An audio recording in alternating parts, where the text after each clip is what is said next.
I never planned to be a hero. I just wanted to see Africa. Raw, wild, scorching.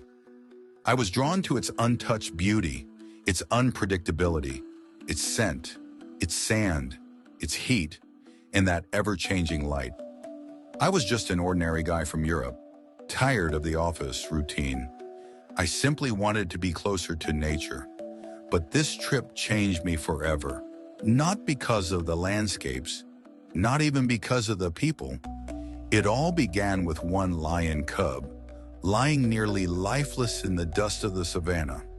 His name was Tumaini, and that means hope.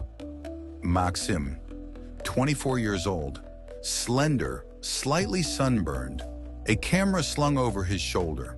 He arrived as a volunteer to a wildlife reserve near the base of Mount Kilimanjaro.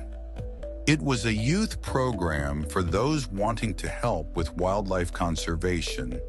His tasks included feeding animals, recording movement patterns, photographing cheetahs and elephants, and assisting with GPS tracking of wildlife.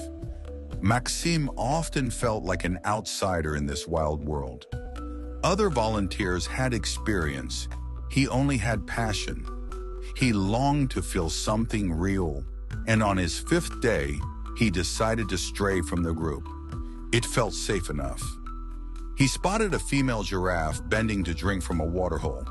Kilimanjaro in the background, the sky a blinding white. Then, the sound.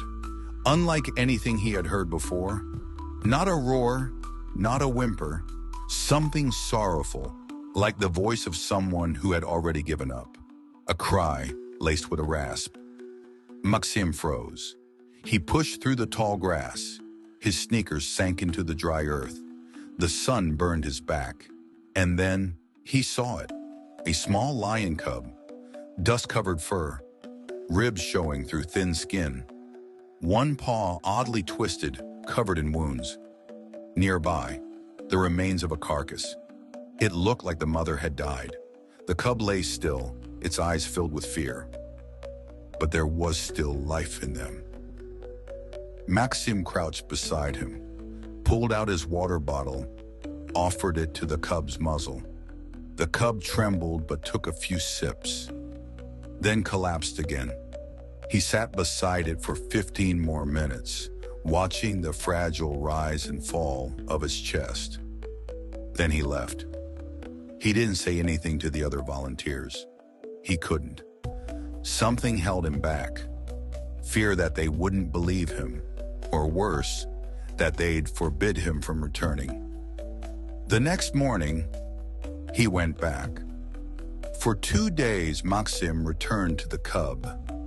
Each morning, he woke earlier than anyone else and walked to the same clearing.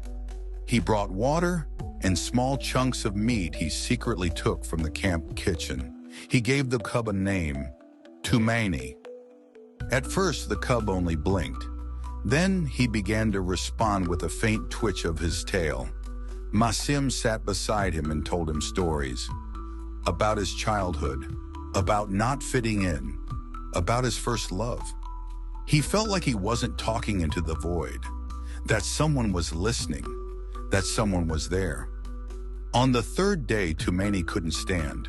His eyes were cloudy, his breath labored, his body limp. Maxime cried. He sat with him for hours. Then he understood. If he left him there, he would die. He made a decision. He would carry him to the camp. He wrapped the cub in his shirt and lifted him. It was painful to see how hard the little one was breathing. The path was over 2 kilometers long. The heat soared above 40 degrees Celsius. The grass was high, swarming with insects, snakes, and scorpions. Halfway through, Maxime collapsed, lost consciousness. When he came to, Tumaini was lying beside him, his small paw resting on the young man's shoulder. It was a moment of unity, a silent promise. I didn't know if it was a dream or a hallucination, but in that moment I made myself a promise. If we survive, I'll give up everything and become part of this world. Guards noticed him as he reached the camp. Panic erupted. One of the supervisors shouted, "You had no right. This is a wild animal. We don't interfere." But then, an old Maasai man named Jabo stepped forward. His face was weathered with wisdom, his gaze steady. Jabo said, "He saved a warrior, young but true, and now the lion shall bear a name that gives strength." Jabo took full responsibility. Tumaini was transferred to a rehabilitation center. There he had a chance. There he had hope. A month later, Maxim was preparing to return home. He visited the center one last time. Tumaini was different now. His fur glistened. His eyes burned with spirit. He chased balls, growled, ran, leapt. The lion had come back to life.